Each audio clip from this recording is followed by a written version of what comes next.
a year later or not, is around the mindset. And so nowadays, my morning is just completely different than it was years ago. But I'm a very bulleted person. Like I always have bullet points of things that I'm doing, things that I'm working on, projects I'm working on. And the way I'm wired is different than some people, right? Like I'm either working or I'm not. You know, it's either Sunday morning or it's go time. And so I just don't kind of have that in between gear. You know, some people do, and they kind of really have to nudge themselves to be more motivated or be more focused or be more disciplined. Or luckily for me, and you know, the mindset that I was formed early on in my age and just who I am, I'm either a million miles an hour or it's Sunday morning. You know, so I really don't have to, you know, try to motivate myself. Come on, Jason, let's get after those goals. Let's go this. You know, I'm a very kind of determined and hungry individual that wants to go do what I want to go do. But that being said, we all have our ups and downs, right? We all have our good days, our bad days.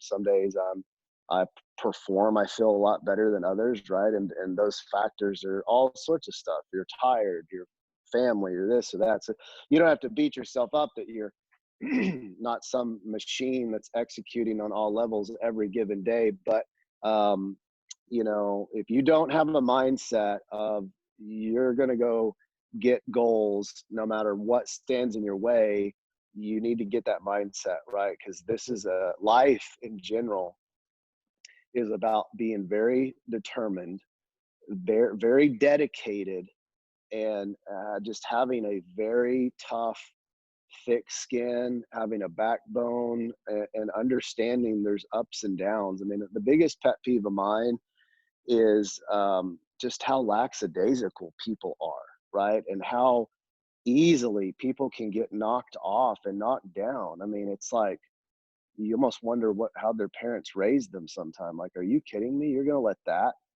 you know, just derail you so much. So um, you know, that's kind of my morning routine. I mean, I've got a list. I'm a very bullet point person, so I have my bullet points written down, and I'm still a pen and paper type guy. So I have my objectives that I've got to get going for the day.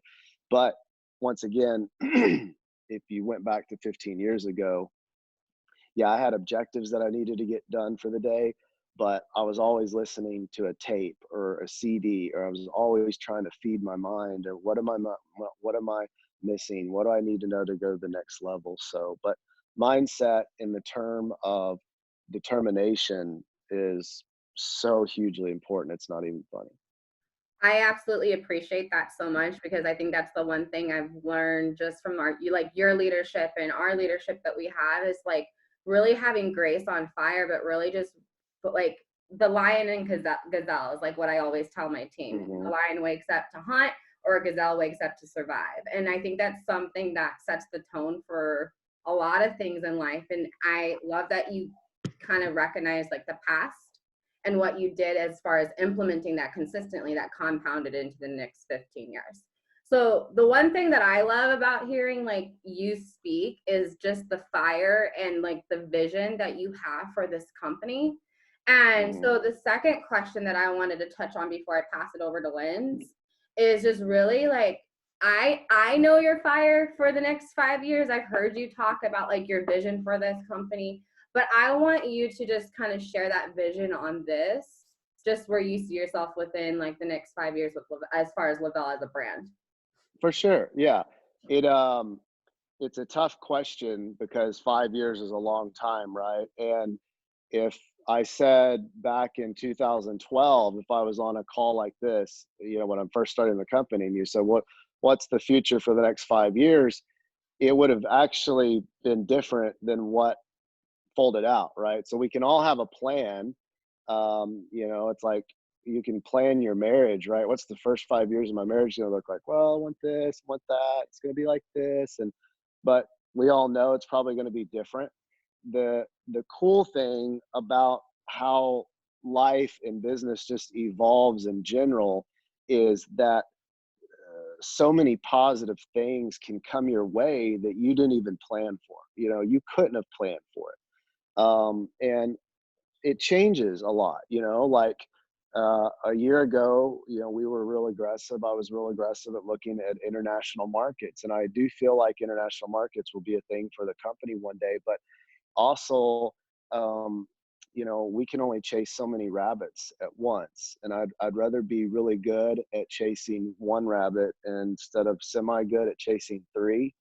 And we're still a company here in the US that's one of the most dominating companies in the US, and we're not to $1 billion a year yet. So there's still so much low hanging fruit here in just North America alone versus trying to, you know, break our backs and stress ourselves out and go to Singapore and go here and go here and go there. And then we've all got to be on Zooms at 3 o'clock in the morning because the time change and all that type of stuff. But what's the most exciting for me in terms of going forward is looking at the nutritional innovations that can come our way. And the one thing that we've always prized ourselves on is what we get up and think about, right, every day has never changed. The two most prominent priorities ever since 2012 is keep the company safe and keep it innovating, right? So we're always wanting to keep the company safe. What does that mean? Like there's all these regulatory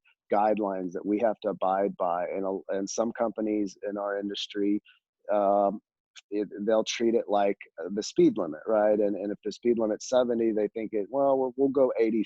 You know, we'll go 85, but it'll be okay. And we don't want to do that. We're a very big company and we've got a really good thing going. So I want to go 65, right? I don't even want to mess with it. I don't even want to bother with anything. So we've got all these regulatory guidelines that we're always looking at, and they're always changing, and we're having to follow them, and nobody tells us they're changing. It's our responsibility to know they're changing and implement them and blah, blah, blah, blah, blah. But it's keeping the company safe, and then it's keeping uh, things innovative, right? It's innovating. It's continuing to be the world leader in nutritional technology. And the great thing about uh, chasing after innovation and chasing after imagination is uh, the thinker always gets the worm, right?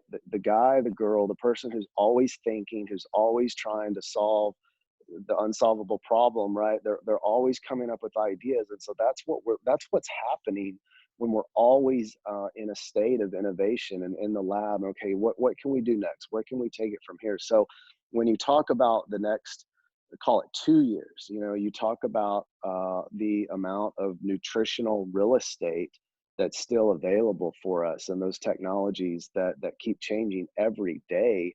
And it's us continuing on the forefront to be that. You know, like if y'all were in the Cancun getaway a couple months ago, you probably heard me talking about Thrive stem cell technology. You know, it's stuff like that that we're getting very close on. That I don't want to turn this meeting into a training on that, but you know, 2012, I would have never, if you said, hey, what's the future of Lavelle Hold? I would have never said stem cell technology. We weren't even on the trail of that, right? We weren't even seeking that out. And then you look at DermaFusion technology. When we started Lavelle in 2012, I had not finished how to manufacture that. We knew how to code it, the product, but we didn't know how to get the shelf life to last, and we couldn't figure out how to print on the foam in a really cool way. So we knew we'd have that product to manufacture one day, but in 2012 it actually wasn't ready. It didn't come out until a year later. And then look at the road that's taken since then. Look at all these formulations. Look at all these patents. We have like 26 patents with DFT alone.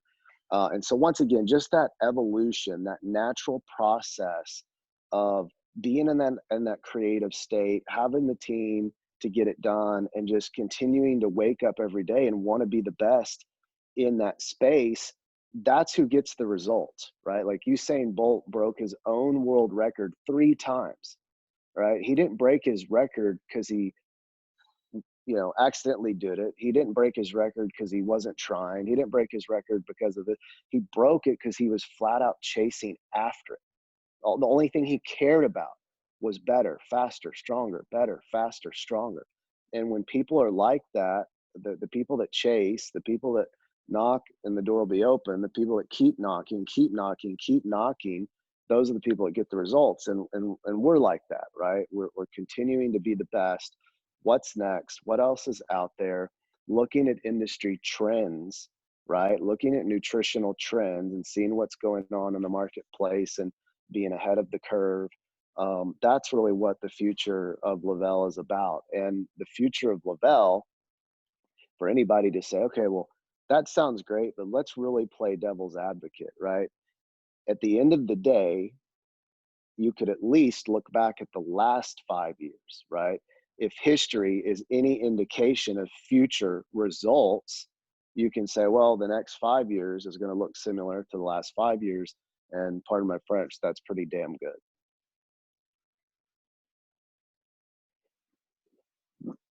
Thank you so much for that. Like, seriously, I love just hearing you speak and just pour into us. And Lindsay has 2 questions for you, and they won't keep you much longer. I appreciate you chatting with me. Yeah, no problem.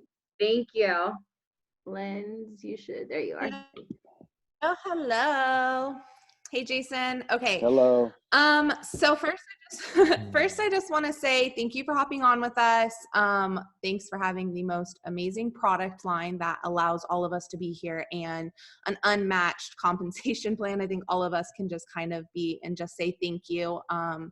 Just overall. So I just want to say that real quick. I have a question and then kind of a little statement that for you to end it with however you would like. Okay. But my question would be, seeing where you are today and where this amazing company is at and seeing how everything has played out, if you were starting all over and this was not where you are today, right?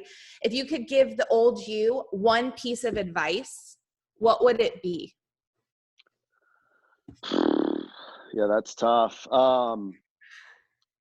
I mean, I can say for me in my journey, right? And I've had just as much as failure as anybody, right? And I don't want to play a song like I went through the most pain, and because there's always someone who's hurting or has a worse situation than that. But I mean, I flat out fought, and I mean fought. If you ever saw that recording I did a couple weeks ago, I mean, I lived off canned tuna and peanut butter and jelly sandwiches for years.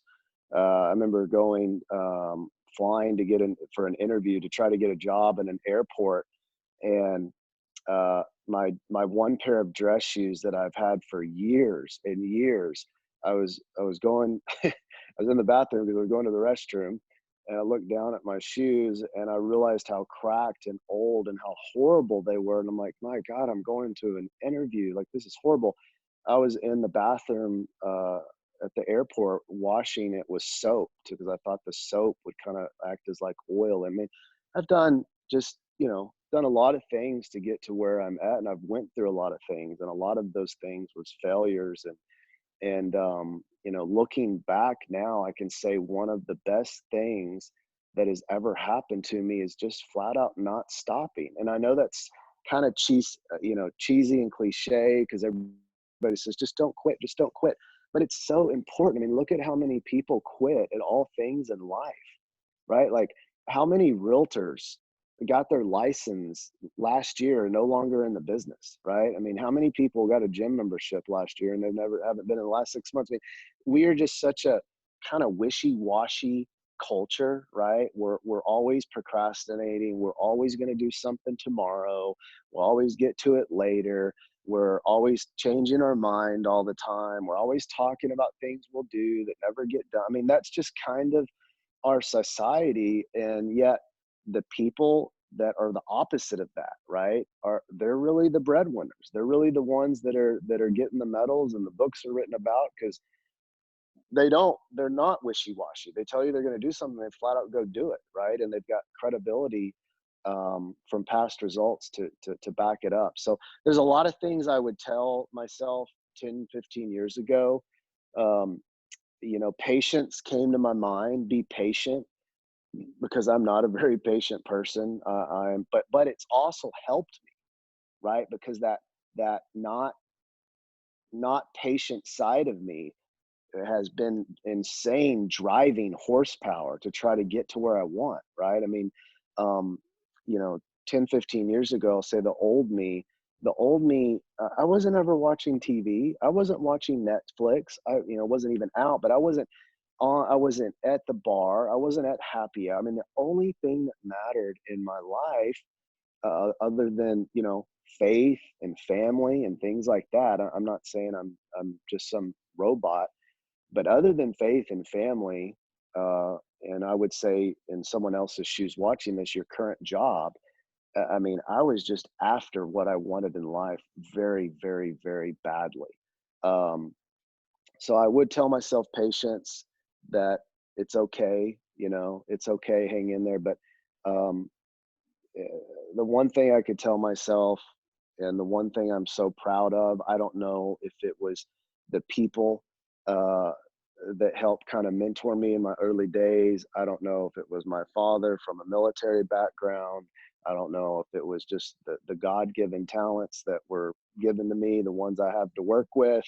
But the determination on my side of the fence has always been one of my strongest attributes, that I just it's okay for me to get knocked down. It's okay for me to get muddy.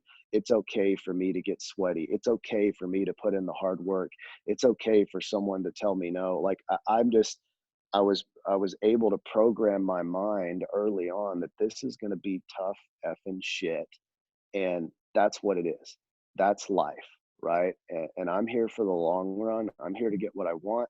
I don't care if someone's opinion. I don't care this. I don't care that. I'm ready to do the work. I'm willing to fight for what I want, and that's just the name of the game. And there's going to be people that are better than me, better looking, smarter, more money, better dressed, better this, better that, better this. But I will outfight, outwork each and every one of them. And you've got to somehow, some way, get to that level. And you may think it's easy for me to say those things now, but I was saying those things when I didn't have a pot to piss in.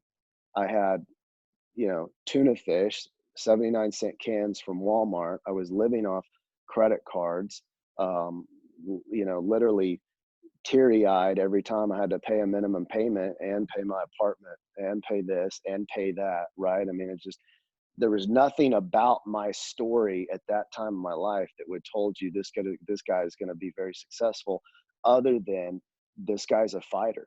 Like, he wakes up with dreams in his mind and tears in his eyes because he's passionate and he wants to go get it. And there's nothing more for me that I think was more important in my journey than the hardships, right? Like, I always look at families that, they're super rich and the kids just get anything and everything they want, right? um, that was a billion miles away from how I was raised, right? Like, I was raised by good Christian parents. My dad had a good, stable job. He was an air traffic controller.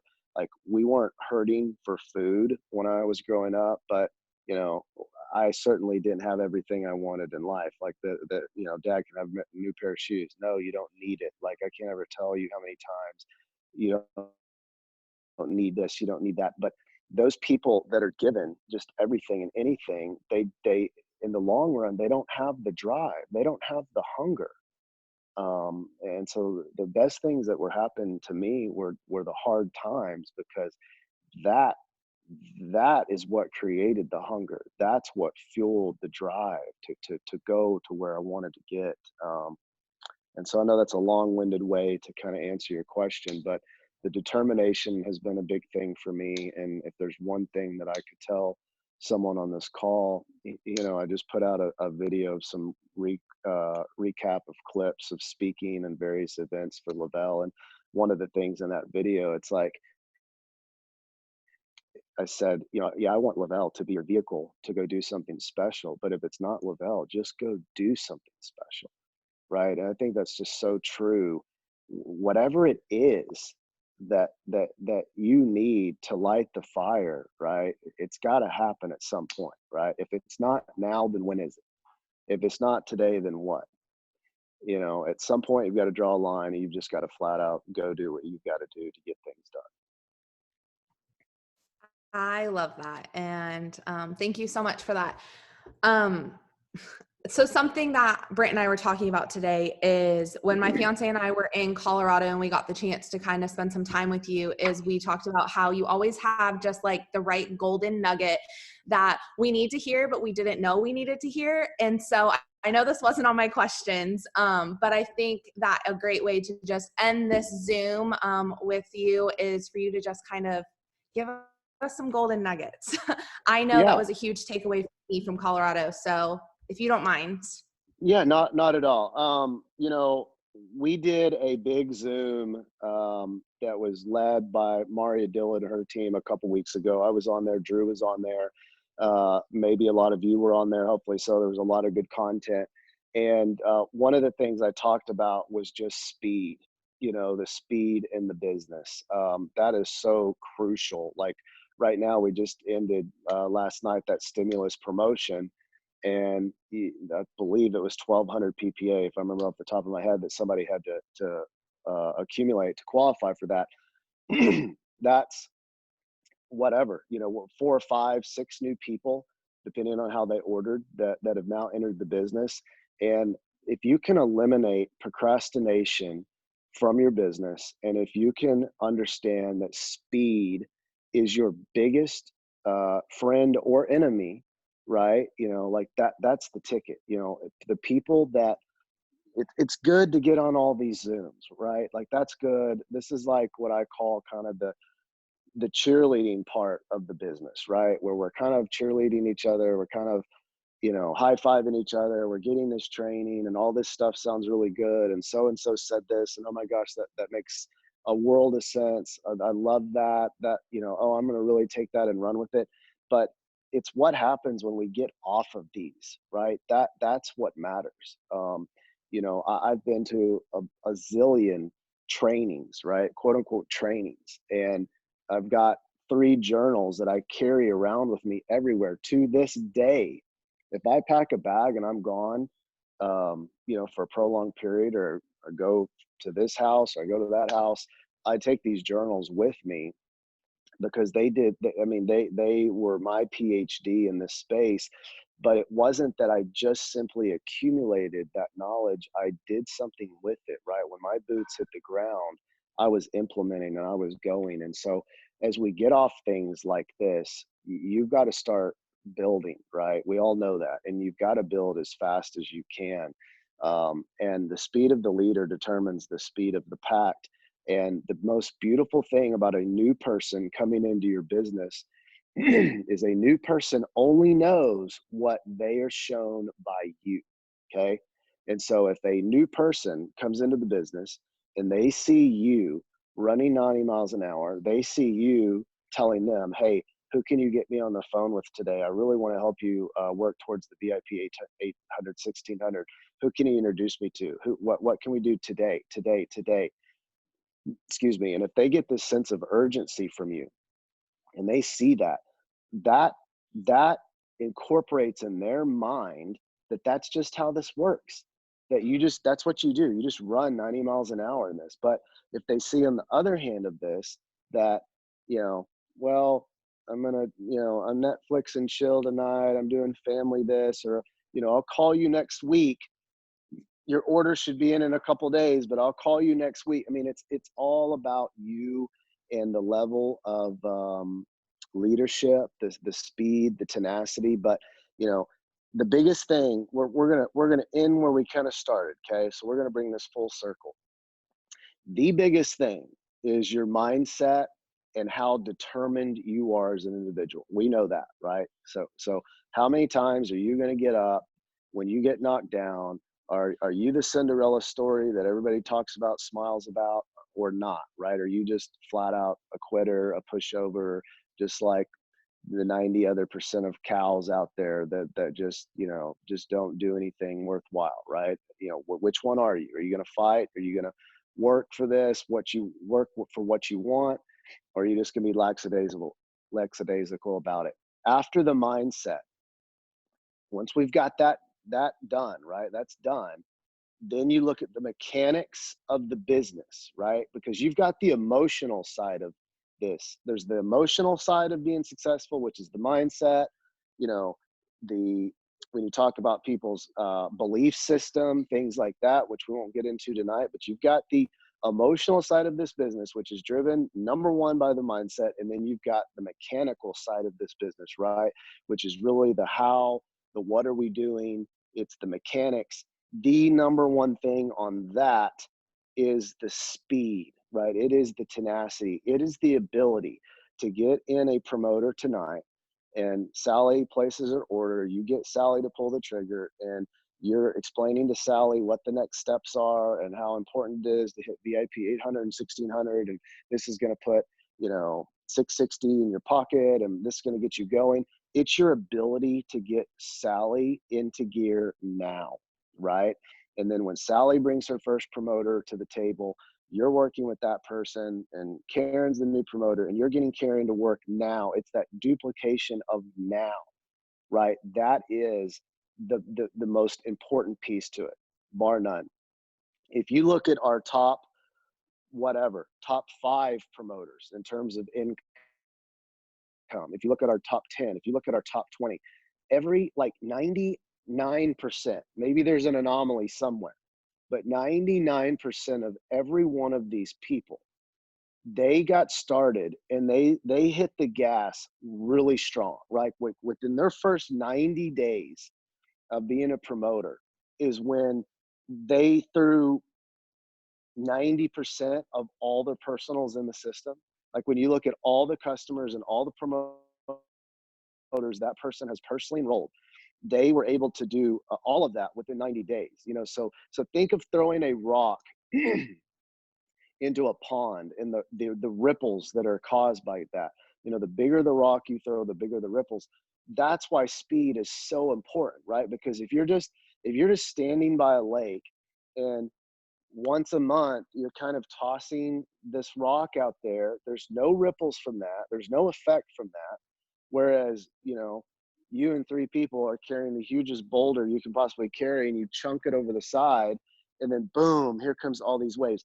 That's the power of speed and momentum and duplication with this, and you're compounding all that can happen in a short period of time when you have this speed on your side.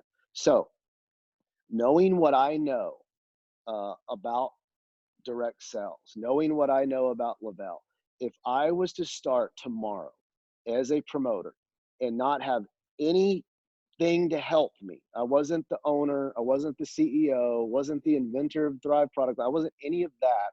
I was just a guy, but I knew what I do know about how to build this business. You would see me working so fast in terms of not just getting people in. I was never the biggest recruiter. I was never the biggest recruiter, right? There's a lot more people on this line that are a lot better than I am at recruiting people. What I was really good at is when I got one, I was able to cultivate that person and duplicate that person very quickly. You'd have a phone call from me on a Monday morning and I'd say, hey, Susie, how was the weekend? Did you have a good Easter? That's awesome. That's awesome. Blah, blah, blah, cordial, nice. And then I'd say, who are we talking to today? I know you're really getting after 12K. I know that's really what's next on your vision board, and I've got to make that happen for you. My number one goal is to help you get where you want to go in this business. Who are we talking to today? What do you have going on? Who can you put me on the phone with? That's what you've got to be doing every stinking morning. If you don't have personal momentum, if your phone is not ringing, if you're not getting messages for 3-way phone calls, if you're not getting asked to do things, that's a pretty good sign that you really don't have any personal momentum going in your business. And that's like the emergency button, right? That's like 911. Okay, I've got to get some new hot blood into this business and I've got to start working them very quickly. So it's mindset, it's determination, right? That's what we started with. And what we're going to end with is the speed, right? You don't have to be the best talker, you don't have to be the best salesman, you don't have to be the best this, you don't have to be the prettiest girl on Instagram posting all these great pictures, right? That you don't have to do any of that to be successful in this business. What you have to be really good at is getting one person, getting one promoter, and then from your leadership and your help, helping that person turn 1 into 4, turn 4 into 8, 8 into 36, right? That's what you have to be very good at. And you have to learn how to do it in 30 days instead of 13 months. Okay. That type of spread out 13-month, just lackadaisical, that never builds up any momentum, that never builds up any real traction. It's the people that are able to get someone into this business and then turn around really quickly and start working that person's circle of influence. Right. Here's the great thing too. When someone comes into this business, 9 times out of 10, they're extremely energetic, right? They're extremely fired up. They want this to happen. And so you shouldn't be pushing or prodding anybody. These people are excited. They just purchased product. They've shown signs that, hey, they want this to happen. And you're just simply using that and leveraging that excitement and that moment to say, hey, let's make this happen to you now, right? This is a now game. Who are we going to talk to now versus just a couple days from now, this very Zoom, right? Liz, the girl that helped corporately, that helped set this up, I said, hey, ask them when the best date is for this Zoom. And if I can do it, I'll do it. And if not, and they said, like, I think they said Saturday or Monday, whatever. And I said, great, do it. Yeah, done. But, of course, I could have had other things I could have done tonight, and I could have pushed this off. And, well, it'd actually be just a little bit better if it was 2 Mondays from now, or maybe a month from. Yeah, let's do it a month from now. That sounds really good. A month from now, perfect. It's not hindering my now schedule. I can blow it off a little bit. That's not how we built a big business here. We built a big business by doing things now. And for you to build a big team and duplicate people, you've got to start picking up the phone now. You've got to start contacting that person you don't want to contact now. You've got to start doing things that you don't want to do now. You've got to start doing things that you're putting off tomorrow now. And you just got to get really good about that's who you are. And that's the type of daily operation that you run by, is you do things now. Don't ever leave anything that can be done today on tomorrow's agenda. That's the last thing I'll leave you guys with. I just want to say thank you so much, and thank you for taking the time out tonight. We appreciate you so much, and this was so valuable to all of us. Thank you so much. Well, thank you so much for having me on. I'm very honored to talk to this group and look forward to do it in the future. And hopefully all of you saw the email today about our Thrive Go Live event that's going to be happening. So get prepared for that. And I'm just very excited to see everybody at the upcoming Palooza once we reveal new details on that. And I look forward to hearing about all the victories and all the advancements and all the great things that are definitely destined for this team. This team's kicking a lot of butt. So thanks for having me on.